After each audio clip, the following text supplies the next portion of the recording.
바울의 마게도냐 사역은 쉽지는 않았습니다. 그러나 가는 곳마다 예수 믿는 사람들이 생겼고요. 지난 시간에는 아테네에서의 사역을 우리가 살펴보았죠.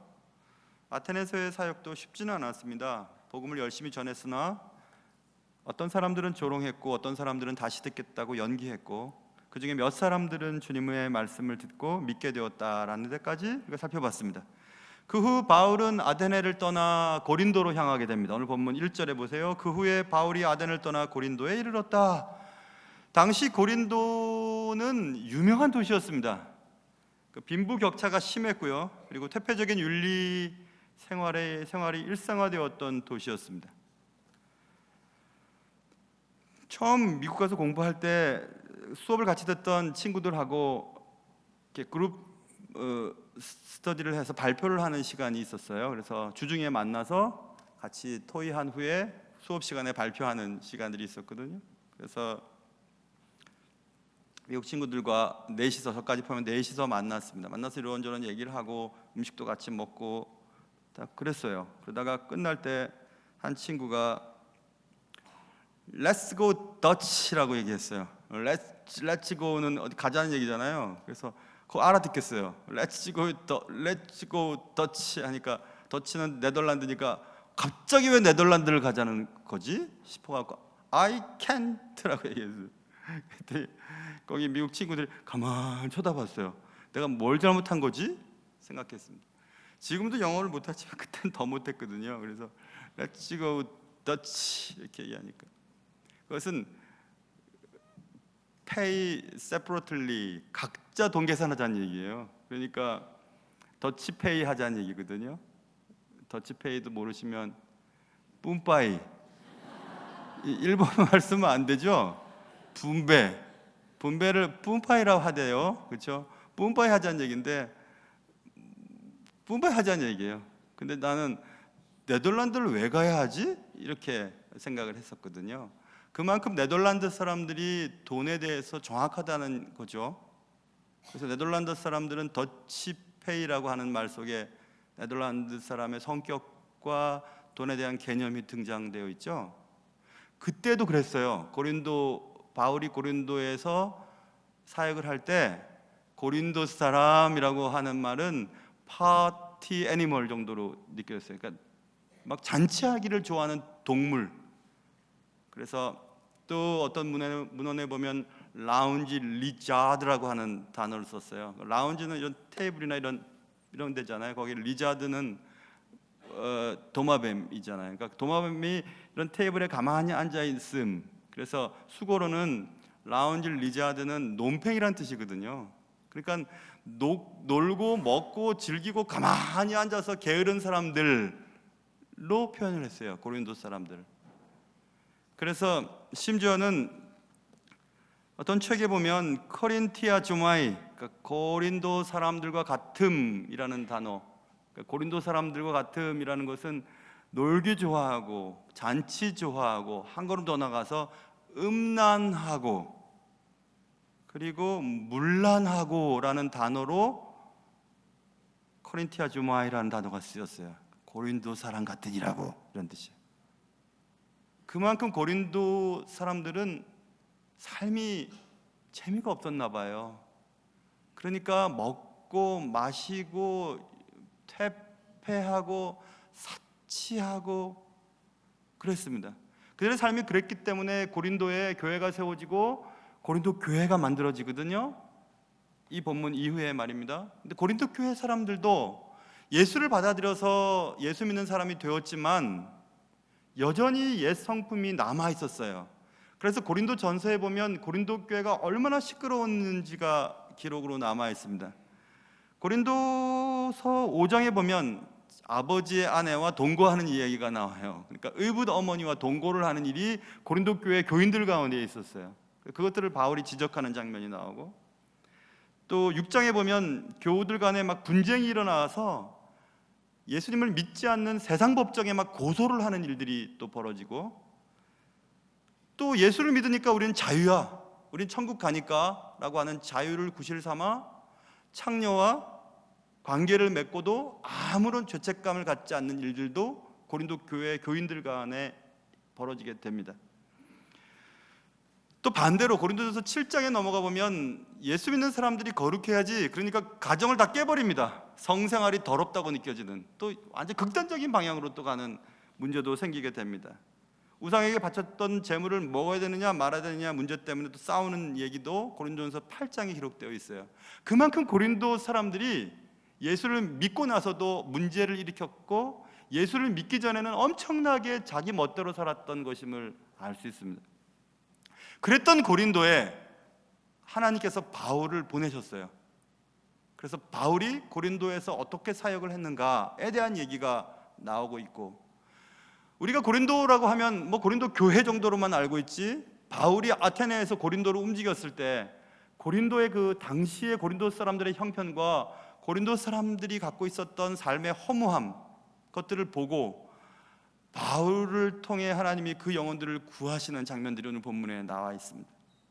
고린도에서 어떤 일이 있었는지 오늘 말씀을 듣는 가운데 우리 각자에게 주시는 하나님의 은혜가 있으시기를 주님의 이름으로 축원합니다. 자, 고린도에서, 그런 환경을 가지고 있었던 고린도에서 하나님은 바울에게 만남의 축복을 허락하세요. 만남의 축복. 본문에 보시면 아굴라라 하는 사람에 대한 얘기가 2절에 나오죠. 아굴라라 하는 사람이 로마에서 강제로 퇴거 명령을 받아 떠나게 됩니다. 그의 아내 이름은 브리스길라라. 그래서 이탈리아 로마에서 강제로 고린도로 오게 돼요. 우리 많이 들어봤죠? 아굴라와 브리스길라. 거꾸로 하는 게 더 입에 달라붙죠. 브리스길라와 아굴라. 브리스길라와 아굴라를 고린도에서 만나게 됩니다. F.F. 브루스라고 하는 그 바울 신학자, 전공 신학자의 자그마한 얇은 책에 바울 곁의 사람들이라고 하는 책에 또 브리스길라와 아굴라가 바울에게 얼마나 큰 도움이 되었는지가 기록으로 남아 있습니다. 브리스길라와 아굴라가 신약 성경에 바울 서신, 바울이 기록한 바울 서신에 한 3번, 그리고 오늘 본문이 기록되어 있는 사도행전에 한 3번 정도가 나와요. 근데 브리스길라와 아굴라가 얼마나 바울에게 큰 힘이 되었는지 우리가 추측할 수 있는 장면을 잠깐 살펴보면, 브리스길라와 아굴라에 대해서 성경이 말할 때 항상 브리스길라와 아굴라 혹은 아굴라와 브리스길라 이렇게 부부가 함께 쓰여요. 그러니까 부부가 똑같은 마음으로 하나님을 섬겼다는 얘기입니다. 우리 교회도 배우자가 아직 주님을 만나지 않아서 혼자 나오시는 분들 계시잖아요. 너무너무 귀한 분들이죠. 그러나 늘 보면 마음이 안타까워요. 부부가 같이 딱 주의 일을 하면 훨씬 힘이 날 텐데 그렇게 하지 못하니까. 그런데 브리스길라와 아굴라는 꼭 같이 움직입니다. 항상 성경에 같이 움직여요. 같이 기록으로 남아있거든요. 브리스길라와 아굴라는 그래서 부부가 같이 언급된 귀한 부부라는 것을 알 수 있고요. 또 오늘 본문에도 나와 있지만 고린도 교회가 브리스길라와 아굴라의 집에서부터 출발하게 돼요. 가정교회에서부터. 그 흔적은 고린도전서 16장 19절에 고린도에 보낸 편지예요. 거기에서 이렇게 나옵니다. 디모데후서 4장 19절과 고린도전서 16장 19절에서 먼저 디모데후서 4장 19절에는 브리스길라와 아굴라와 및 오네시보로의 집에 문안하라 이런 말이 나오고, 고린도전서 16장 19절에도 아시아의 교회들이 너희에게 문안하고 아굴라와 브리스가와 그 집에 있는 교회가 주 안에서 너희에게 간절히 문안하고 이렇게 나와 있어요. 그러니까 고린도 교회와 에베소 교회가 브리스길라의 집에서부터 출발하게 돼요. 그러니까 가는 곳마다 가정교회가 시작되고 거기서 교회가 움직이고 그래서 교회가 설립되게 되는 귀한 가정이죠. 그리고 또 하나의 특징은 오늘 본문에 나와 있습니다. 아굴라와 브리스길라의 생업이 천막 만드는 것이었다고 3절에 나와 있죠. 천막을 만들면서 재정의 후원을 바울의 사역에 계속해서 후원합니다. 계속해서 후원하면서 바울이 움직이는 데 따라다니면서 천막을 짓고 또 거기서 나오는 돈을 가지고 돈을 벌어서 바울 선교 사역에 큰 힘이 되어주는 그런 아주 귀한 바울 곁의 사람들 가운데 매우 귀한 가정이 브리스길라와 아굴라입니다. 그 암울하고 그리고 논팽이들이라고 얘기할 만큼 삶이 형편없었던 고린도에 하나님이 브리스길라와 아굴라를 보내신 거예요. 저도 언젠가 그런 기도를 드렸던 적이 있었습니다. 하나님, 저도 브리스길라와 아굴라 같은 그런 가정 30가정을 만나게 해주세요. 제가 사역하는 동안 그런 30가정의 도움을 받아서 어딜 가든지 그런 분들과 함께 사역할 수 있도록 도와주세요. 이렇게 기도를 했었습니다. 그런 가정들이 지금 뭐 미국에도 있고 또 안양에도 있고 여기 서울에도 있고 우리 교회도 계세요. 다 떨어져 있는 게 문제지 함께 있으면 다양한 일들을 할 수 있을 것 같다, 이런 생각이 듭니다.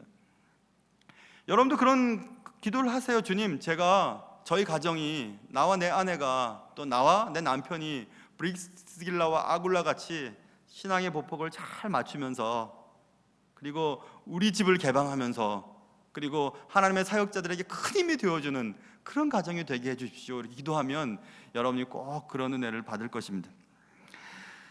여러분, 동역자가 필요합니다. 바울이 하나님의 대단한 사람이었지 않습니까? 뭐 얼마나 학적으로도 또 신앙적으로도 뭐 대단한 분이었죠. 그러나 그런 분들에게 하나님은 좋은 바울 곁에 사람들을 붙여주십니다. 혼자서 사역할 수 없거든요. 우리 교회도 이렇게 뭐 작지 않은 이런 규모에 혼자서 어떻게 사역할 수 있겠어요? 그러니까 좋은 장로님들을 붙여주시고 또 기도의 권사님들을 붙여주시고 이렇게 하는 거 아니겠어요?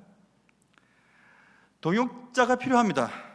동역자가 있어야 외롭지 않고 두렵지 않기 때문입니다. 혼자서 목회할 수 없어요. 혼자서 주의 일을 할 수 없어요. 그래, 사역하는 것을 막 끌어잡아 당겨가지고 사역을 못하게 하는 것은 문제가 되지만 옆에서 힘이 되어주고 재정적인 후원도 해주고 마음도 헤아려주고 그렇게 할 수 있는 동역자가 여러분 되시고, 그리하여서 하나님의 나라가 여러분의 가정과 삶을 통해 확장되어지는 귀한 일들이 일어나기를 주님의 이름으로 축원합니다. 자, 그래서 바울은 그 사치와 환락, 퇴폐와 음란의 도시 고린도에서 평생 동역자를 만나게 됩니다.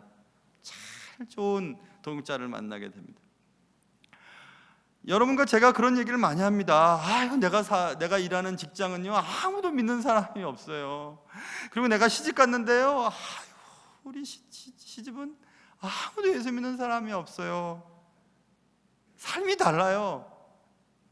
그러나 우리가 살아가고 있는 삶의 현장에 어디든 어느 곳이든지 하나님께서는 만남의 축복을 허락하실 수 있으십니다. 여러분과 저에게도 그런 만남의 축복이 있어 하나님의 나라에 귀하게 쓰임받는 인생 되실 수 있기를 주님의 이름으로 축원합니다. 자, 이렇게 고린도에서는 좋은 만남의 축복이 있었습니다. 브리스길라와 아굴라를 만나게 된 거예요. 그것뿐만이 아닙니다. 특별한 내용이 오늘 본문에 쓰여 있습니다. 그래서 이제 안식일마다 바울이 회당에서 강론하고 유대인과 헬라인을 권면했다라고 4절에 쓰여 있고요, 5절에 보면 실라와 디모데가 마게도냐로부터 내려오매 바울이 하나님의 말씀에 붙잡혀 유대인들에게 예수는 그리스도라 밝히 증언하니, 이렇게 써 있죠. 예수는 그리스도라고 증언했던 것은 어디든지 바울이 했던 것이었습니다. 그러나 오늘 본문에 특별하게 하나님의 말씀에 붙잡혀라는 단어가 쓰여 있죠. 하나님의 말씀에 붙잡혔습니다. 하나님의 말씀에 붙들려서 바울이 사역을 했다고 특별히 오늘 본문은 기록하고 있습니다. 예수는 그리스도라 이렇게 얘기했습니다. 세상에는 말씀을 사용하는 사람이 있고 수용당하는 사람이 있다고 말씀드린 적이 있었어요. 설교자도 그렇습니다. 자기가 하고 싶은 말을 해야 되겠는데 말씀의 권위를 가지고 하려고 말씀을 뽑는 거예요. 내가 오늘 하려고 하는 말씀의 주제에 맞는 말씀을 막 여기저기서 뽑아내서 막 말을 전합니다. 결국 보면 자기가 하고 싶은 얘기를 하고 있을 때가 많아요. 그럼 말씀을 사용하는 거죠. 그러나 말씀에 수용되는 자는 말씀을 쭉 전하는 겁니다. 그리고 그 말씀이 얘기하는 것들을 전하는 거예요. 그럼 그 말씀을 듣고 각자의 형편 속에서 적용을 해 나가는 거죠. 그런데 말씀의 깊이와 넓이와 또 높이가 없으면 말씀을 깊이 들어가지를 못합니다. 그 말씀을 들어보면 알아요. 저는 그 학문의 깊이가 깊진 못하지만 말씀을 들어보면 압니다. 저 사람이 말씀을 사용하는지 말씀에 수용되어 말하는지. 그런데 오늘 본문은 말씀에 붙잡혀서 말한다고 말하고 있죠. 하나님의 말씀에 붙들렸다고 말하고 있어요. 바울이 하나님의 말씀에 붙잡혀서 말했기 때문에 힘이 나는 겁니다. 내 형편과 상황에 맞춰 말씀을 뽑아가지고 사용하는 사람이 되어서는 안 돼요. 우리가 큐티도 하고 아침마다 말씀도 보지만 내 주관에 맞춰서 내 형편에 맞춰서 말씀 뽑으면 안 됩니다. 말씀이 얘기하는 대로 나가야 되는 거예요. 말씀이 이렇게 하라 그러면 이렇게 하고 저렇게 하라 그러면 저렇게 하고 서라 그러면 서고 뒤로 돌아가라면 뒤로 돌아가야 되는데 내가 앞으로 가려고 하니까 가려는 말씀만 뽑는 거예요. 오른쪽으로 가고 싶으니까 오른쪽으로 가려고 하는 것들만 뽑는 겁니다. 그러니까 말씀에 대한 지식과 삶의 현장 속에서의 내 모습이 많이 격차가 나는 거죠. 말씀도 많이 알고 예배도 많이 드리고 교회도 오래 다녔지만 주님이 원하는 삶을 살지 않는 모습들을 볼 때가 있거든요. 그래서 오늘 본문에 말씀에 붙잡혀서 말씀을 전했다 이렇게 말씀을 하고 있습니다. 그런데 말씀을 전하자 비방하는 사람들이 나타나고 대적하는 사람들이 나타났죠. 그러자 바울이 그럼 내가 당신들에게 말하지 않겠다고 떠납니다. 그것을 떠나서 또 말씀을 전합니다. 그래서 이방인들에게 말씀을 전하는 장면이 7절과 8절에 나와 있죠. 그런데 그날 밤 하나님께서 환상 가운데 바울에게 나타나셨어요. 그리고 말씀하십니다. 9절에 보세요. 밤에 주께서 환상 가운데 바울에게 말씀하시되 두려워하지 말며 침묵하지 말고 말하라. 이 말은 무슨 말씀이세요? 두려웠다는 얘기예요. 바울이 말씀을 전하는데 두려웠다는 얘기예요. 그러니까 두려워하지 말라는 얘기예요. 침묵하지 말라고 했죠. 말하기 싫었던 거예요. 가는 곳마다 대적들이 일어나고 그 대적들이 누구냐 하면 유대인들이에요. 가장 하나님의 말씀에 가깝다고 하는 사람들이었어요. 자신들은 하나님의 선택된 자녀라고 믿는 사람들이었어요. 자신은 특별한 사람들이라고 말했던 그들이 바울을 힘들게 했습니다. 그러니까 두려운 거예요. 자꾸 가는 것마다 때를 지어서 와서 방해하고 대적하고 비방하니까 바울이 이제 드디어 말하기 싫은 거죠. 침묵하고 싶은 겁니다. 말 안 해 그래? 말 안 하겠어. 그런데 주님이 두려워하지 말고 침묵하지 말고 말하라. 영어 성경은 keep on speaking, keep ing, 계속해서 하라는 얘기예요. 계속해서. 여러분, 설교자가 그렇습니다. 설교자가 설교를 하다 보면 설교자가 한 설교에 대해서 계속 얘기하고 뭐 비난하고 비방하고 무슨 얘기하고 막 그러면 설교하기 싫습니다. 하기 싫어요. 그리고 그 사람들 얼굴을 보면 또 이 말 갖고 또 뭐라고 하면 또 어떡하나 이런 생각이 들면 설교자가 말하기 싫어요. 두렵고 침묵하고 싶습니다. 저는 두 가지 경우를 경험해 봤어요. 이런 말을 했을 때 성도들이 어떻게 또 비방하고 비난하고 또 말이 많을까? 그것 때문에 두려워해서 말하지 않은 경우는 없었어요. 저는 말은 그대로 다 하거든요. 왜냐하면 말씀을 내가 아니까. 말씀에 대해서는 뭐라고 할 수 없어요. 그러나 두려운 게 하나 있어요. 그 두려운 것은 말씀을 잘못 전했을 때 그 잘못된 말씀을 듣고 그렇게 살았는데 나중에 보니까 하나님이 원하는 삶이 아니었다고 결론이 나면 그때는 하나님 앞에 결산을 해야 될 텐데 내가 그게 전 두렵습니다. 그건 정말 너무 두려워요. 그래서 하나님 나 이거 못하겠는데요. 못하겠어요. 너무 힘들어요. 그리고 나중에 하나님 앞에 책임을 져야 될 텐데 결산을 해야 될 텐데 잘못 전했으면 어떡하죠? 하는 그런 두려움이 있어요. 그런데 오늘 바울은 아무튼 유대인들의 대적과 비난, 비방 때문에 두려웠던 것 같아요. 그래서 그 밤에 주님이 찾아오셨죠. 두려워하지 말라고. 그랬더니 다시 또 말씀에 붙잡혀서 11절 보면 1년 6개월을 머물게 됩니다. 두려워서 침묵하고 싶어서 이제 떠나려고 했던 바울에게 1년 6개월 동안 계속 머물 수 있도록 하나님이 계속해서 힘을 주셨던 거죠. 그래서 1년 6개월 동안에 고린도에서 말씀을 전합니다. 사랑하는 성도 여러분, 여러분이 돈이나 혹은 건강의 문제나 또 혹은 사람들과의 관계 때문에 두려울 때 있잖아요. 그리고 말하기 싫을 때. 저도 진짜 화날 땐 말하고 싶지가 않더라고요. 여러분도 그렇죠? 화나면 더 말을 많이 하는 사람들도 있던데요. 저는 말하고 싶지 않아요. 너무 힘들 때는. 근데 하나님의 뜻은 그래도 말을 하고 계속 사역을 하라고 지금 말씀하고 있습니다. 여러분을 두렵게 하는 날에 여러분은 어떻게 하세요? 다윗은 하나님의 사람이었죠. 그러나 시편 56편에 보면 이런 고백을 남기고 있습니다. 다윗이 이렇게 얘기합니다. 내가 두려워하는 날에는 다윗도 두려웠대요. 다윗도 두려울 때가 있었대요. 그런데 내가 두려워하는 날에는 그 다음 내가 주를 의지하리다 이렇게 되어 있습니다. 앞날이 걱정되고 자녀들이 걱정되고 또 우리의 건강이 걱정되고 생명이 걱정되고 은퇴한 이후에 또 살아갈 날들이 걱정되고 걱정될 일이 참 많습니다. 그러나 그런 두려운 날에는 주님이 두려워하지 말라 이렇게 하시는 말씀을 꼭 기억하세요. 그런데 두려워하라 두려워할 수밖에 없는데 왜 두려워하지 말라 하세요? 주님이 두려워하지 말며 침묵하지 말라라고 말고 말하라 이렇게 말씀하셨죠? 9절 보면 10절이 중요해요. 10절에 보면 내가 너와 함께 있으면 이렇게 돼 있죠. 그런데 헬라어 성경과 영어 성경에도 잘 써 있습니다. 헬라어 성경에 디오티라는 단어가 써 있고요. 영어 성경 여러분 갖고 계신 영어 성경에는 for라는 단어가 써 있어요. 그 뭐냐면 야 두렵지? 근데 두려워할 필요 없어. 너 이제 그만하고 싶지? 침묵하지 마라. 계속 말하라. 말해라. for 왠지 아냐? 내가 너와 함께 있잖아. for I am with you. 내가 너와 함께 있으니까 계속 말하고 두려워하지 말아라. 우리를 두렵게 하는 일들이 참 많습니다. 그럴 때 꼭 기억하세요. 두려워할 필요 없다. 왠지 아냐? 내가 너와 함께 있잖니. 그러니까 결국 우리의 삶이 두렵고 힘들고 괴롭고 짜증나고 비난하고 도망가고 싶고 그만두고 싶은 것은 하나님의 임재의식이 약해질 때예요.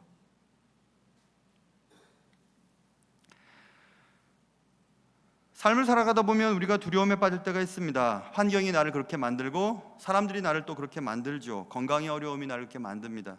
그때마다 우리는 우리의 시선을 하나님께 다시 고정시켜야 돼요. For I am with you. 내가 너와 함께 있지 않냐. 그러니까 두려워하지 마라. 침묵하지 마라. 계속 그렇게 살아라 이렇게 말씀하고 있어요. 하던 일 계속해라 이렇게 말씀하고 있어요. 하나님의 말씀을 통해서 계속해서 공급을 받아야 됩니다. 그래야 끊임없는 용기를 소유할 수 있기 때문에 그렇습니다. 바울은 사치와 환락과 퇴폐와 음란과 하여튼 모든 게 엉망인 도시에서 견딜 수가 없었을 겁니다. 빨리 그만두고 싶었을 거예요. 말씀을 전하면 전할수록 유대인들이 비난하고 비방하고 대적하고, 오늘 본문 보시면 12절에 보면 갈리오가 아가야 총독되었을 때에 유대인이 일제 일어나 바울을 대적하여 법정으로 데리고 가다. 유대인들이 막 마음을 같이 해서, 그럴 땐 또 막 마음이 잘 맞아요. 또 그렇게 하나님의 일을 배신하고 비난하고 반대하는 일은 또 마음이 잘 맞습니다. 그런 사람들이 일제 일어나서 바울을 법정으로 끌고 가는 일들도 생겼습니다. 그럴 때 주님은 내가 너와 함께 있어 라는 말씀을 계속해서 머릿속에서 생각하고 또 외우고 그랬을 것입니다. 그래서 바울은 두려움이 사라졌고 그만둬야지라는 말을 하지 않았고 계속해서 그 일을 했다는 것을 알 수 있죠. 하나님께서는 바울에게 고린도에서 만남의 축복을 주시고 또 오늘 말씀의 축복을 주셨습니다. 말씀에 붙잡혀서 예수는 그리스도라고 증거할 수 있도록 하셨다 이렇게 분명히 쓰여 있기 때문에 그렇습니다. 고린도에는 정말 빈부의 차이가 많았던 도시였습니다. 투표적인 윤락이 넘쳤고요. 고린도 사람들은 늘 즐기며 노는 일에만 관심이 있었습니다. 고린도 사람들은 음란한 행위에 중독되어 있었습니다. 왜 그랬을까요, 여러분? 왜 그렇게 사람들이 살아갈까요? 그것은 매일매일 우리의 삶에 대한 설렘이 사라졌기 때문이라고 저는 생각이 듭니다. 사는 게 재미가 없는 거예요. 매일매일 뭐 때문에 사는지를 모르겠어요. 그래서 막 늦은 나이에, 나이가 많은데 예전에 그런 말 있잖아요. 뭐 늦바람이 나는 사람들도 있고 뭐 희한한 일들을 막 저지르기도 하고 매일매일 똑같은 상황 속에서 견딜 수가 없으니까 매일매일 자극을 받는 겁니다. 매일매일 그냥 어디를 여행을 다녀야지 좀 또 새로운 느낌이 들고 뭘 또 새로 또 있는데 또 뭘 사고 맨날 뭘 이렇게 돌아다니는 길을 좋아하는 일들, 이런 일들은 결국 삶의 설렘이 사라졌기 때문에 그렇습니다. 고린도 사람들이 그랬습니다. 재미가 없는 거예요, 사는 게. 그러니 막 극단적인 자극적인 일에 빠지는 거죠. 막 기가 막힌 음란한 행위도 하고 기가 막힌 쾌락에 빠지기도 하고 말도 안 되는 일들을 저지르면서 희한한 생활을 하고 있었습니다. 삶의 설렘이 사라진 지 오래된 고린도 사람들의 모습들이 적나라하게 나와 있습니다.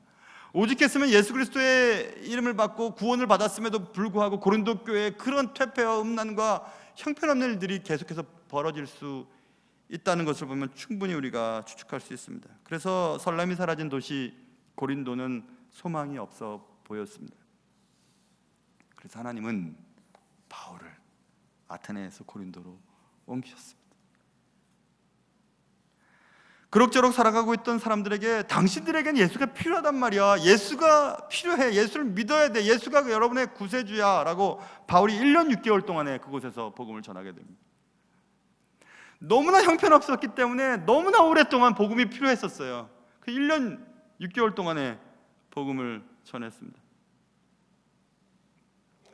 바울의 전도는 대적자들에게 비방할 거리를 제공해 주었고 6절에 또 그들의 반대 때문에 바울이 계속해서 피신할 수밖에 없었습니다. 7절 은혜의 자리는 언제나 방해가 있습니다. 방해꾼들이 있기 마련입니다. 큰 은혜는 큰 방해꾼들이 항상 있습니다.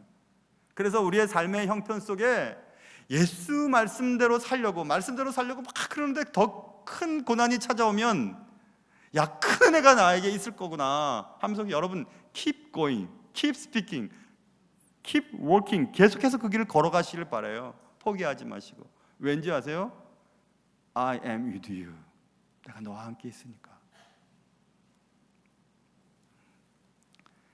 진리에서 가장 가까워야 될 사람들, 유대인들이 가장 반대를 했습니다. 그게 제일 힘들 거거든요.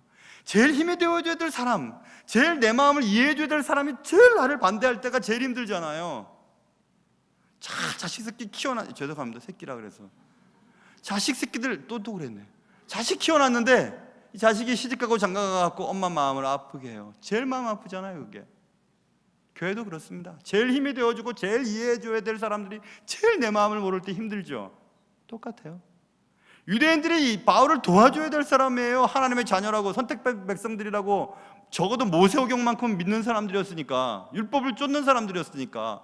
근데 율법에서 얘기하고 선지자들이 예언했던 예수가 그리스도라는 사실을 받아들이지 않으니까 오히려 반대자가 됩니다. 그러니 여러분 잘 기억하세요. 예수를 잘 믿어야지. 끝까지 믿다가 빗나가면 예수의 이름, 예수의 몸된 교회 제일 반대자가 그 노릇합니다. 제일 그 노릇합니다. 그러니까 두려워해야 돼요, 사실은.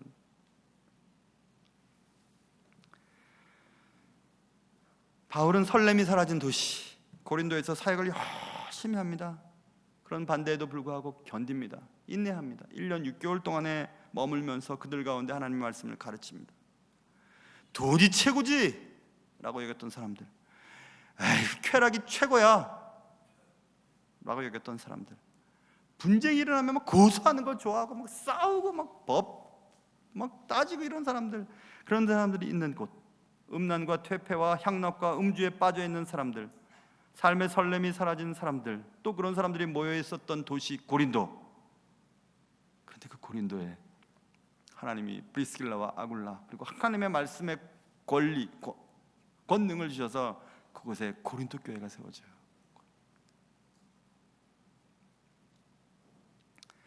사랑하는 성도 여러분, 여러분 지금 50대, 60대, 70대 혹은 80대 더 계시는 분들도 계시겠지만 삶이 재미없으면 문제입니다.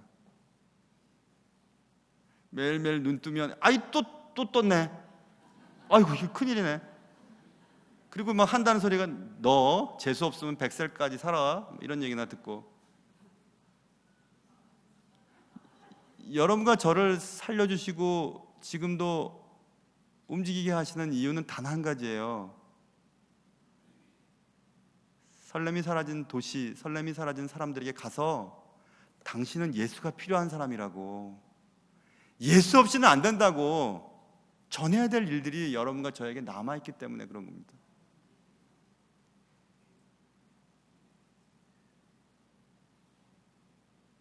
내 주위의 삶의 설렘이 사라진 사람은 누구인지요? 혹시 여러분의 삶에 아침마다 가슴 두근두근 뛰는 그런 삶이 사라지셨나요? 저는 제 안에 보면 가슴이 두근두근 뜁니다. 무서워서요. 사랑하는 성도 여러분, 삶에 이 설렘이 계속 되어야 해요. 그래야 살아갈 힘이 생깁니다.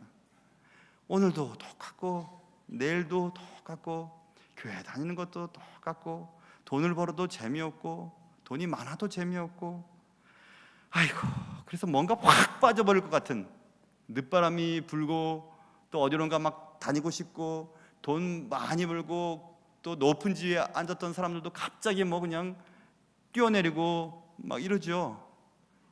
하나님께 뛰어내려야죠. 하나님께.